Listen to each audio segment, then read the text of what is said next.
everyone, welcome back to our channel Fight for your dreams. So let's fight with me. I am Amandeep. हम cover कर रहे हैं दी lexicon की book GS paper 4 नीतिशास्त्र सत्यनिष्ठा व अभिरुचि के लिए मेंस के लिए। ओके, तो काफ़ी अच्छी बुक है जिसमें हमने कल देख लिया था नीतिशास्त्र की अवधारणा, नीतिशास्त्र क्या होता है। ठीक है, ये सब चीज़ें हमने देख ली थी। नीतिशास्त्र का स्कोप किन किन क्षेत्रों के अंदर है, नीतिशास्त्र का स्कोप कहाँ कहाँ है।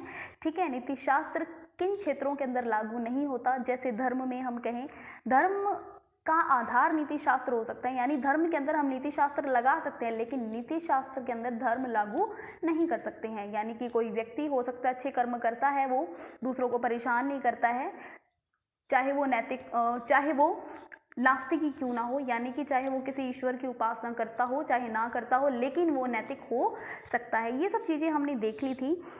पहले हम ये चैप्टर स्टार्ट करने से पहले एक बात ये देख लेते हैं कि नीतिशास्त्र क्या था। नीतिशास्त्र था समाज द्वारा निर्धारित किए गए मानक।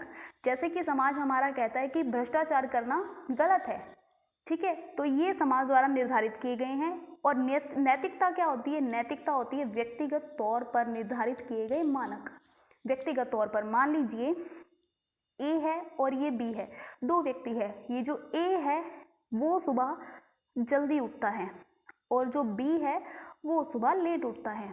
ठीक है, ये दोनों अर्ली मॉर्निंग, ए को लगता है कि मैं सुबह जल्दी उठूंगा तो मेरी हेल्थ अच्छी रहेगी, और बी को लगता है कि अगर मैं सुबह जल्दी उठूंगा तो मेरा हेडेक होगा और मैं थक जाऊंगा।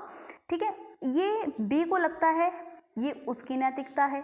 ए को लगता है कि मेरी हेल्थ अच्छी होगी, ये उसकी नैतिकता है। ठीक है, जो व्यक्ति खुद के लिए नियम बनाता है और उसे फॉलो करता है उसे ही हम सिंपली वे में नैतिकता कहते हैं। पॉइंट समझ आया? आज हम देखेंगे मानव और नैतिकता में क्या संबंध है, नैतिकता क्या रोल प्ले करती है मानव जीवन के अंदर। सबसे पहले हम इस बात को जानते ही हैं कि जो शुभ है, अच्छी चीज़ें हैं, वो मानव जीवन का सर्वोच्च लक्ष्य है। मानव चाहता है कि मेरे जीवन में सब चीज़ें अच्छी हो। सुबह से लेकर शाम तक इंसान क्या चाहता है कि मेरे जीवन के अंदर अच्छा हो, अच्छा हो, अच्छा हो। मैं कोई भी काम करूं उसका रिजल्ट क्या निकले, बेटर निकले, अच्छा निकले, पॉजिटिव निकले, यही सोचता है। मनुष्य इसे पाना भी चाहता है। मानव प्रत्येक व्यक्ति चाहे वो स्त्री हो या पुरुष हो, वही पाना चाहता है जो उसके लिए सर्वोत्तम है, बेस्ट है। ठीक है, तो जो चीज़ वो पाना चाहता है उसके लिए नैतिक मान्यताएं, सदाचारण ही वह साधन है जो उसके परम लक्ष्य को पाने में उसकी सहायता करते हैं। जैसे मैंने अभी आपको एग्जांपल दिया ए और बी। ए चाहता है कि मेरी हेल्थ अच्छी हो जाए, चाहता तो ये भी है कि मेरी हेल्थ अच्छी हो। ठीक है, दोनों ही हेल्थ से रिलेटेड है। अब ये कहता है कि मैं सुबह जल्दी उठूंगा तो मेरा हेडेक होगा, लेकिन ए जो है वो कहता है कि हेडेक होगा तो कोई बात नहीं।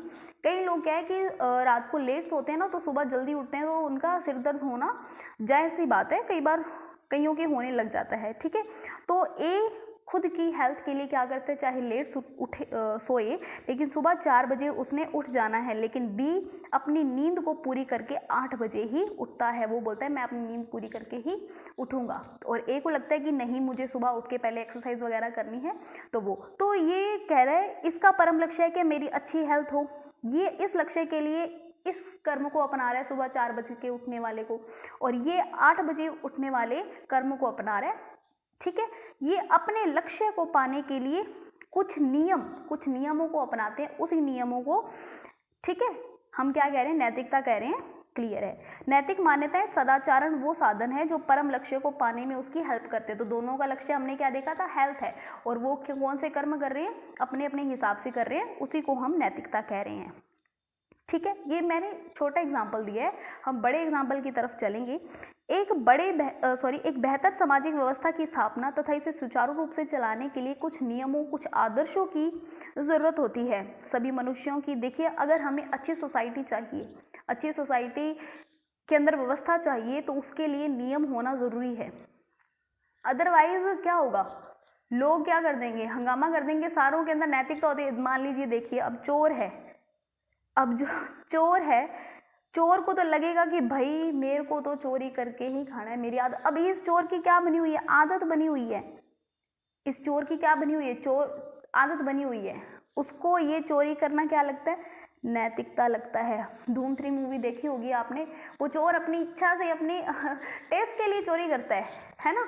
करता है ना चोरी, वो अपनी इच्छा से चोरी करता है, उसके लिए वही नैतिकता, उसका कर्म ही बन गया है वो। लेकिन समाज के अंदर ये रूल बना रखा है, वो तभी तो उसके पीछे पुलिस लगी होती है कि नहीं ये गलत है, ये नैतिकता के विरुद्ध है, नीति शास्त्र के विरुद्ध है।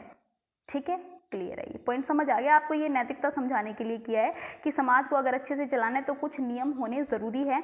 सभी मनुष्यों की अपनी आवश्यकताएं होती है, इच्छाएं होती है, लक्ष्य होते हैं और उद्देश्य होते हैं। सभी व्यक्तियों के होते हैं, सामूहिक होते हैं, किसी एक के नहीं होते हैं। संतोषप्रद जीवन जीने के लिए सभी मनुष्य सुख, शांति और स्वतंत्रता चाहते हैं, केवल अपने लिए नहीं सब बल्कि सबके लिए। ये सारी आवश्यकताएं तभी पूरी हो सकती है जब मनुष्य नैतिक सिद्धांत को स्थापित करें। अगर मनुष्य के अंदर नैतिकता होगी तभी सभी आवश्यकताएं पूरी हो सकती है, अपने लक्ष्य पूरे हो सकते हैं।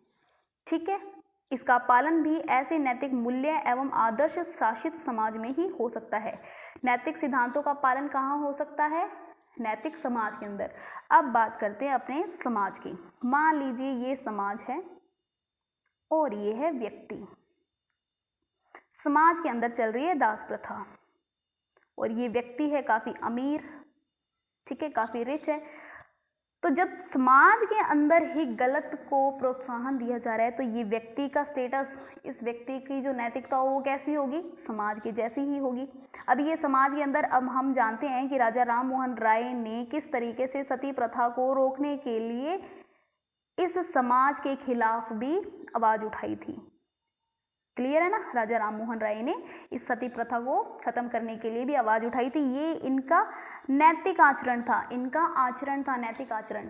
जैसे बाकी लोगों का भी नैतिक आचरण था, समाज के अनुरूप था, लेकिन राजा राम मोहन राय का भी अपना आचरण था। उनको किसी के लिए जवाब नहीं देना है, ठीक है? उनको लग रहा है ये गलत है तो मीन्स गलत ही है, चाहे पूरा समाज सही क्यों ना बता रहा हो उसको।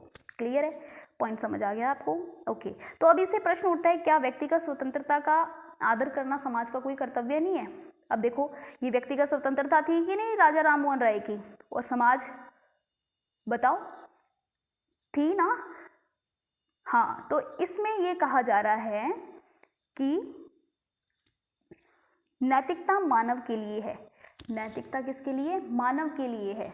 मानव इसे फॉलो करे या ना करे कोई दिक्कत नहीं है ना, मानव नैतिकता के लिए नहीं है, ठीक है, कि आपको फॉलो करना ही है, करना ही करना ही है, ऐसा नहीं है। दूसरे शब्दों में नैतिक नियमों की सार्थकता मानव कल्याण में है, ठीक है। मानव कल्याण जो है वो पहले है, मानव का कल्याण पहले होना चाहिए, ठीक है। नैतिकता में क्या होना चाहिए? मानव कल्याण पहले होना चाहिए। मानवों का किसमें कल्याण है वो चीज पहले होनी चाहिए। किसी व्यक्तिगत नैतिकता से हम मानव कल्याण को ऐसे नहीं है, वो नहीं, रिस्क में नहीं रख सकते, ठीक है। समझ गए ना ये पॉइंट? आपको क्लियर है? अब हम एक पॉइंट ले लेते हैं, एग्जांपल ले लेते हैं, आहार और नैतिक नियम। आहार भोजन होता है। मान लीजिए कि एक लड़की है, उसका वेट काफी ज्यादा है, वजन काफी ज्यादा है, ठीक है। उसे किसी ने कहा कि आप ये डाइट ले लीजिए, आपका वेट लॉस होने लग जाएगा, ठीक है। तो वो लड़की क्या करेगी? वो, उसकी नैतिकता है, उसकी इच्छा है कि वो उस डाइट को फॉलो करे या ना करे। वही बात नैतिक नियमों पर लागू होती है, ठीक है। अब चाहे ये आहार उसको लंबे टाइम के बाद में उसको रिजल्ट दे, उसी तरीके से नैतिक नियम जो होते हैं रिजल्ट चाहे हाथों हाथ ना दे, लेकिन आगे चल के रिजल्ट मिलता ही है उसका, ठीक है। जहाँ पर भोजन का संबंध हमारे शारीरिक स्वास्थ्य से है, वहीं पर नैतिक नियमों का संबंध हमारे नैतिक बोध से है, ठीक है। नैतिकता ही वो कसौटी है जो हमें अच्छे बुरे की पहचान करने में हेल्प करती है। क्लियर है? ये पॉइंट आपको समझ आ गया होगा। आई होप ये पूरी मानव और नैतिकता के बीच का जो कनेक्शन है वो क्लियर समझ आ गया होगा। मानव में नैतिकता क्या करती है? नैतिक होती है मेरे द्वारा, खुद के द्वारा जो मैं डिसीजन ले रही हूँ, खुद के द्वारा जो मैं काम कर रही हूँ, वो होती है नैतिकता, ठीक है। मैंने खुद के लिए जो रूल बनाए हुए हैं, देखिए, मैं अब मान लीजिए मेरे सामने एक जीव की हत्या हो रही है, जीव की हत्या हो रही है, हो सकता है, ठीक है, ये जीव की हत्या हो रही है। मेरे खुद की नैतिक चेतना ये है कि ये गलत हो रहा है, लेकिन जो जीव की हत्या कर रहा है उसको ये नैतिक लग रहा है, कि भाई इस बेचारे को इस जीवन से छुटकारा मिल जाएगा। अब ये मेरी नैतिक चेतना है कि मुझे ये गलत लग रहा है, और ये इसकी नैतिक चेतना है कि इसको ये सही लग रहा है। ठीक है, ये जो नैतिक चेतना है अलग अलग हो सकती है। ओके, ये हमारे बीच में क्या करती है, लोगों के बीच में नैतिक बोध करवाती है, जो अच्छे और बुरे के बीच में पहचान करने में हमारी हेल्प करती है। अब मानवीय जीवन में नैतिकता के महत्व को समझाते हुए इस पर अपनी राय देनी है। आप इस पर आंसर राइटिंग करके ज़रूर देखना, एक बार इसको रिवाइज कर लेना। जो बात ना समझ में आए वो मुझे कमेंट बॉक्स में आप कर सकते हैं। अगर कुछ मुझे आप सजेशन देना चाहते हैं तो आप सजेशन दे सकते हैं कमेंट बॉक्स में। और वीडियो का PDF फाइल आपको मिल जाएगा टेलीग्राम चैनल में, जिसका पासवर्ड है 1122।